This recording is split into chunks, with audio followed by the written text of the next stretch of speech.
Hey everyone, so it's me again. Today we're going to do another cooking video, making it for Realsies. Today we're going to be trying the Ikea Copycat meatball recipe and their special cream sauce gravy, whatever you want to call it. I think they call it cream sauce, so that's what I'm going to call it too. So we found the recipe and floating around on the internet, just like all these fabulous things I like to find. It's supposed to be the official Ikea meatball, famous Swedish meatball recipe. So I'm going to give that a try and we'll see how it goes. I'm making it for dinner, so cross your fingers that everybody likes it and will eat it. And I'm just kind of in the process of gathering ingredients. So you start with some ground beef and some ground pork mixture.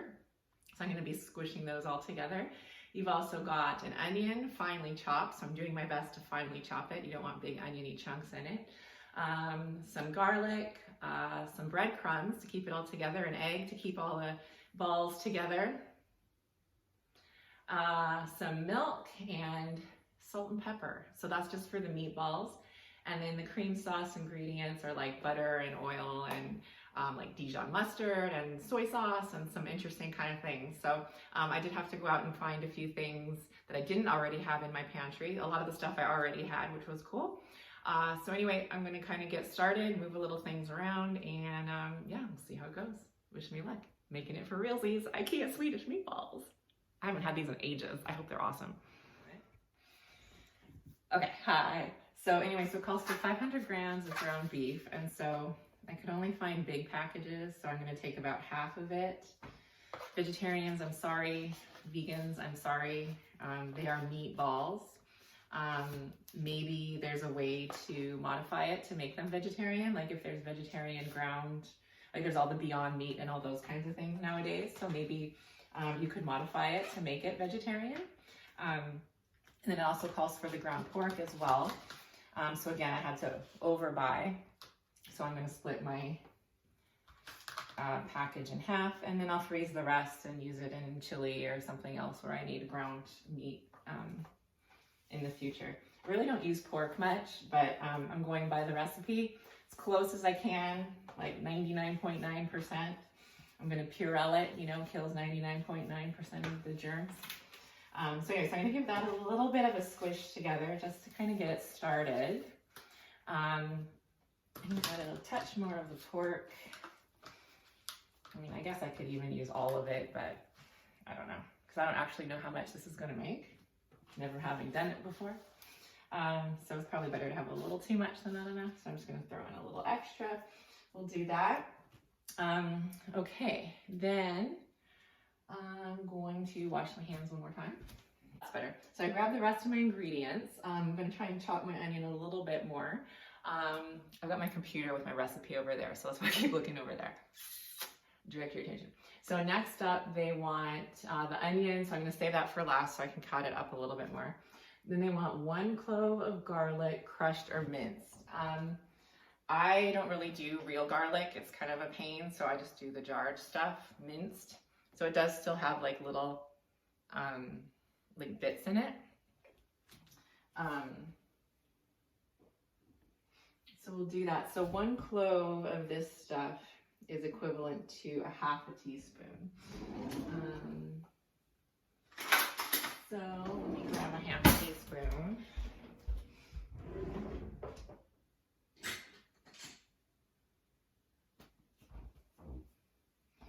All right, so grab a couple of these because it's a 1/4 teaspoon. So we got 1/4, 1/2. Call me crazy, I'm not the hugest garlic fan either, so it's all good. Anyway, so that's the last of my garlic. So I'm gonna get rid of that. Okay, and then it wants a half a cup of breadcrumbs. And they said that you can use regular breadcrumbs or the panko breadcrumbs. When I went shopping, all I could find was the panko. So we're gonna go with that. I don't know if that would make a difference when you're making it. And I got my half cup. It's a little hard to read, but it's on there. This is kind of a little binder for the meatballs. So we'll do that like that. Dump that in. Pop that away. And then they want the egg, I believe, is next. Yes. 1 egg, yeah. So here we go. Pop that in, a little glue, egg glue. Alrighty, cool. Then they want the milk and then generous amounts of salt and pepper. I'm gonna wash my hands one more time because of the egg.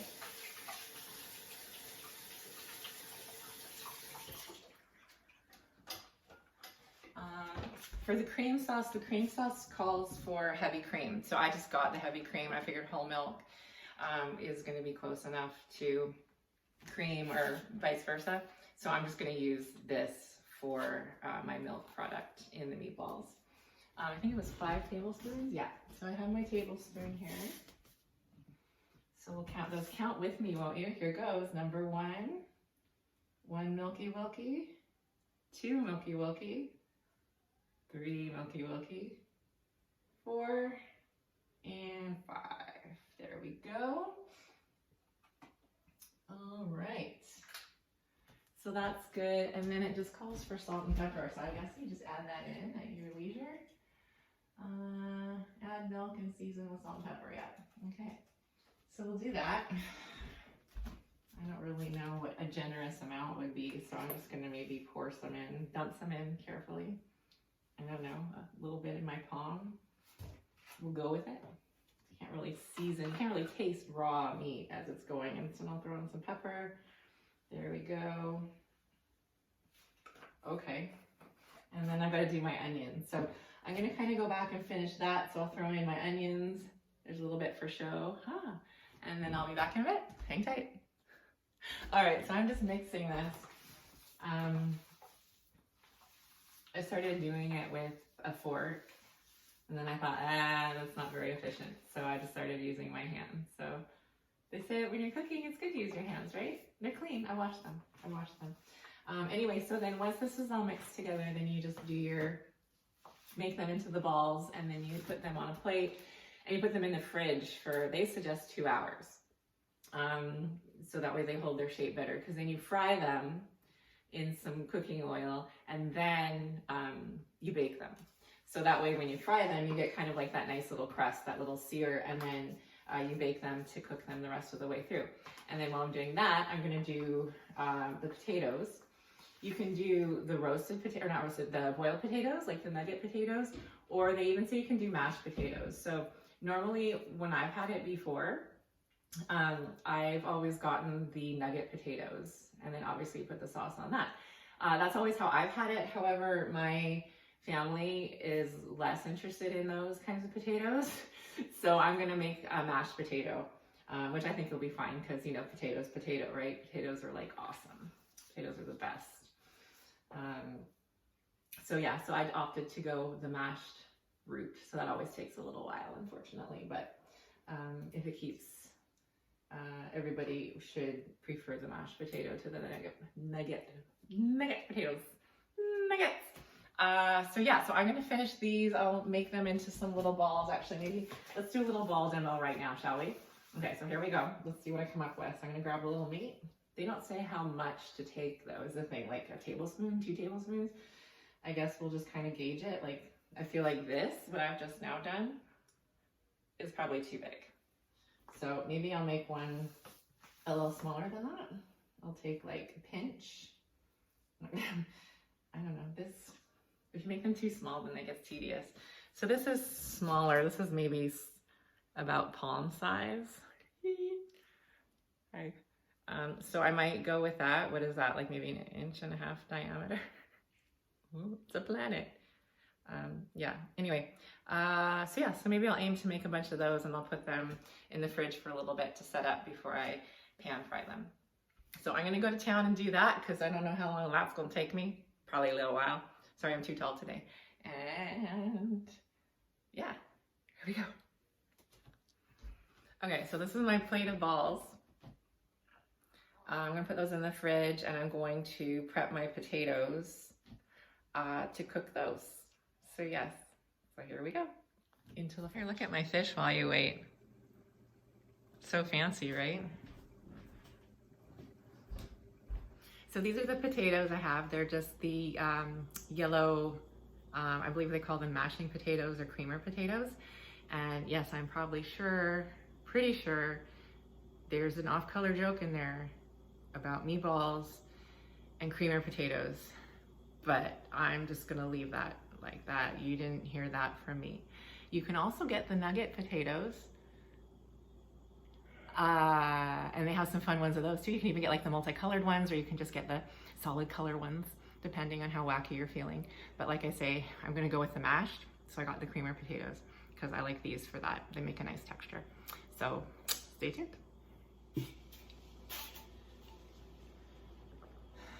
Okay, so I'm gonna kind of go on to step 2 here, which is starting the meatballs in the pan. Got my pan heating up, I've got my potatoes boiling, and I've got out my ingredients for the cream sauce, which I'll do after I do the meatballs in the pan, and then they go in the oven for half an hour to finish baking. And during that time, I will be making the cream sauce. So I need my meatballs.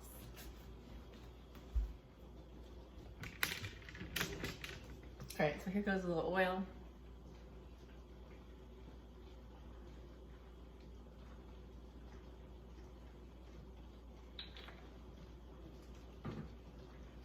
Probably not hot enough. How do you know? I don't know. All right, and then I'm going to, I guess I'll just plop them in. I'll turn up the heat a little bit. Does it say how long to cook them for? Not really. Just brown on all sides, so we'll see about that. All right, so I just popped in a couple here. Also preheating the oven to 350. That's what it calls for.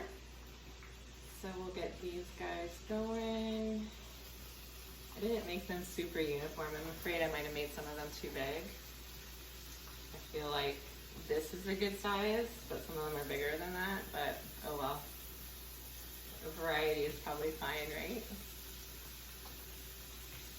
So let these sit in the fridge for maybe 45 minutes. I know they say 2 hours. That's about the only place that I deviated from the recipe, was that I didn't let them sit for 2 hours. I might have to do a couple batches of these, just because I don't know if I'll have enough room in my pan, because I don't have a giant pan. To make sure everything gets browned nicely before they get baked.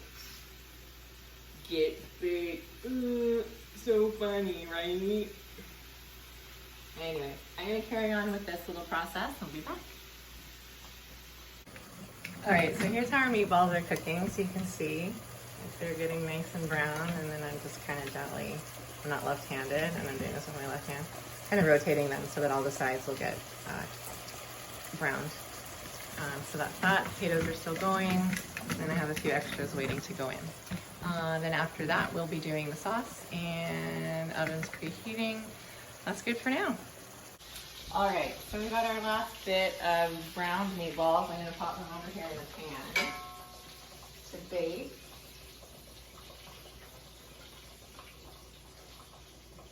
They're not perfectly shaped little meatballs, but that's okay. You get the idea. I think those are fine.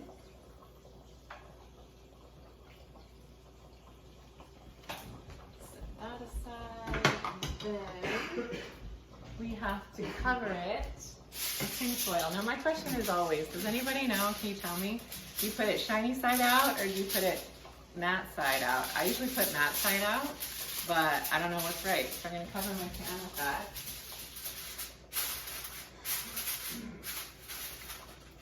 And I'm going to put that in the oven for 30 minutes. No, I'm not using a pot holder, and I didn't get hurt. Yay me. Okay, so I'm going to do the sauce now. I'm tempted to make a double batch just because I don't know how much it's going to make, so I might try doubling my recipe. So it calls for 3 tablespoons of butter to melt in a pan. I'm thinking I'm going to try 6 tablespoons, which is a little bit over 1/4 of a cup, I think. I don't have the handy little measurement thing. Okay, and then I need 3 tablespoons of flour, so that would give me 6 tablespoons of flour since I'm doubling up. 1, 2,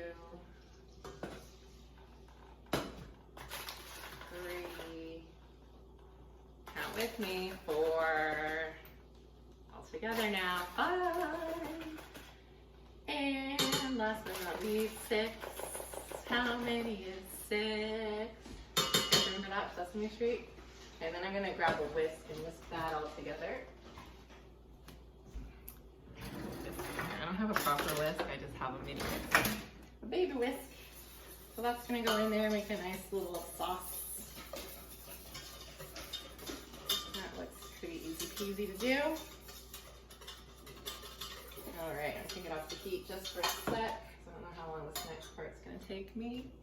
So now I need 2/3 cup of vegetable stock and 2/3 cup of beef stock, and stirring continually. So I thought I had my measuring cup out. Apparently I did not. So let me grab that. Here we go, 1/3.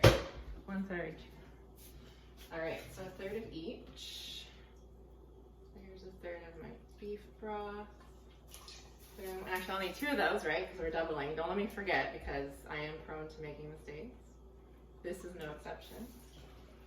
And then we'll do 2/3 of the veggie stock. Comes that. And that. Boom. All right. Close those up, because you know I'll have an accident and spill them. Alrighty, so we'll stir that all together, put that back on the heat.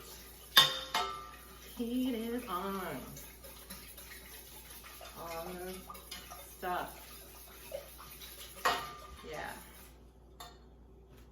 And then we got, okay, so now we need 2/3 cup of the cream. So again, we're doubling that, so we want to use that. I'll probably end up just using the rest of my container here. 1/3, 2/3 of the cream. Just want to verify that. Actually going to be slightly less, so I'm going to actually have to pad that out with some milk. Unfortunately,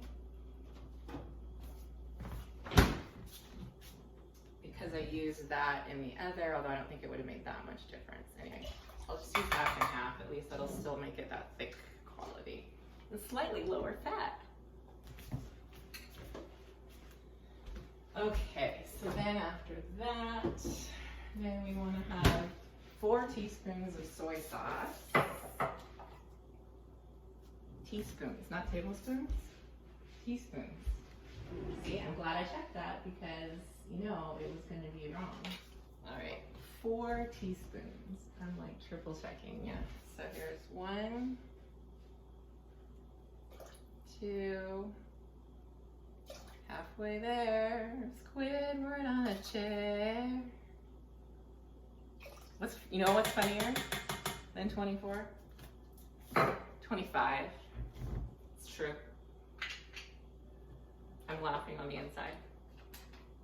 All right, and then the Dijon mustard, 1 teaspoon of that.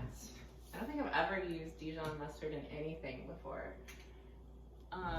So I need 2 of these. See, I've got to keep it straight, keep track of it in my head, because I'm pretty sure I'm prone to messing things up. That was just my cat making noise, by the way, in case you were wondering what that noise was a second ago. All right, so there's 2 teaspoons on that. What's it gonna smell like?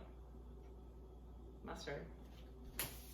Okay, so that's that, and now I'm going to turn the heat up a little bit and go back to whisking it all together. I mean, it looks like cream sauce is kind of that light tan beigey color. So it looks legit. What do we do from this point on? Simmer until it thickens, and then that's it. So we're just waiting on the meatballs. I've got to mash the potatoes, so I'll do those up. Otherwise, we're almost there, so we'll see. Yeah, you can see the sauce is thickening up quite nice. Actually, it was fairly runny, obviously, before, but now it's getting nice and thick. So hopefully that's a good sign. And we'll just let that simmer for a bit. Still got about 15 minutes on the meatballs, and I've still got to mash the potatoes. All right, so we're gonna take the meatballs out of the oven. It's been half an hour. Everything else looks pretty well ready. Out. That's hot stuff. And so here's how they look. Probably could have browned them in the pan a little bit more, but you know, it is what it is. And yeah, so we will let those sit for a sec. See me. Let those sit for a sec and dish out the rest of it. We'll see how it is.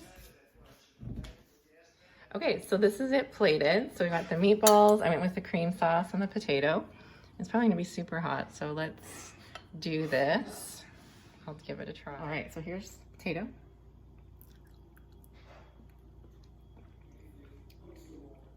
It's good. It's okay. It's okay. I'm gonna try a meatball. Oh, meatball with the sauce, because you gotta have sauce on it. It's good. I feel like the meatball, I don't feel like the sauce tastes quite right. It doesn't taste quite the way I remember. I feel like it's that Dijon flavor that's a little bit odd. So that may not sit right with me, but otherwise, I think the meatball tastes pretty good. I would have liked to cut the onions a little bit smaller maybe. And but I feel like the taste is pretty good. And yeah, maybe even just with like some regular gravy too. I might mix some of that in. I made some just on the side, just in case. Otherwise, it's not a bad replica. It's not perfect. It's not quite as good as I was expecting. I won't lie. But what did you think, Julia? It was pretty good. I like the red. I didn't have it with the special gravy, but the meatballs were pretty good. All right, thank you for that. So yeah, not sure I'd make it again. One more thing. But potatoes are good. And well, she loves potatoes anyway, so you can't go wrong with potatoes. Don't know if I'd make it again. Probably not, because it's a lot of work and it took a long time. It took me like 2 hours start to finish, everything. So yeah, but I mean, it's not bad. It was worth a try. And you know, it was fun, and it had like cute little Ikea picture, you know, with little Ikea figures. So that's all. So I want to give a shout out as well to Pernilla for encouraging me to try this, my Swedish friend, go way back. So yeah, you know, maybe you could try them and let me know how it goes, Pernilla. Maybe you'd have better luck, or maybe you'd know some tweaks to make it that much more authentic, that much better. Anyway, that was it. That was making it for realsies. I made it, so you don't have to, but you might want to. See you next time.